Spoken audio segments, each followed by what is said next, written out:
These are the Brooks Glycerin Max 2 and the Brooks Ghost Max 3. Two popular Maximus shoes in the Brooks range, but they're designed for completely different purposes, whether you want to use them for walking, for running, or just for lifestyle use. I'm going to break down the key differences so you have a better idea of which one works best for you.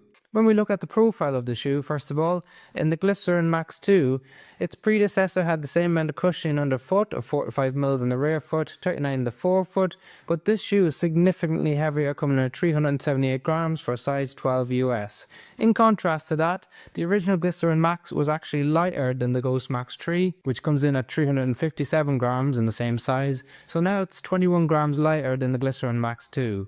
It has 39 mils of cushion in the rear foot and 33 in the forefoot, meaning that both of them have a 6 mil drop, but they feel completely different underfoot. Part of that has got to do with the cushioning, so we had the revolutionary DNA-tuned nitrogen-infused cushioning in the Glycerin Max series, where you've got large cells in the rear foot that's really good at absorbing impact and vibration when you make contact with the ground, whether you're running or walking, and it's got narrow, densely packed cells in the forefoot to give you a real spring forward. Now this model is firmer and more stable than its predecessor, but it's still a lot more responsive than what we get in the Brooks Ghost Max 3. It has DNA Loft V3 midsole, so it's focused more on giving you a more balanced, more firm ride underfoot, and it's also influenced by the geometry. So you can see there's a much more aggressive forefoot rocker on the Glycerin Max 2 compared to the Ghost Max 3. Therefore, it transitions you much quicker onto the forefoot, onto the push-off phase of the gait cycle. So you've got a bouncier cushioning that has a more aggressive geometry in the Glycerin Max 2. On the Ghost Max 3, it has a broader platform underneath your foot, bigger sidewalls on the outside and inside of the shoe, and more sole flare on the forefoot, making it more of a stable neutral shoe rather than the classic neutral that we get in the Glycerin Max 2. And as we move up on top of the shoe, they're different as well. So in the original Glycerin Max, we had a very thick plush upper, whereas we've got a stretchy engineered mesh on top with a normal true to size and length and a normal fit on the toe box. Whereas the Ghost Max 3 has a really wide toe box and it has a bit of a thicker upper.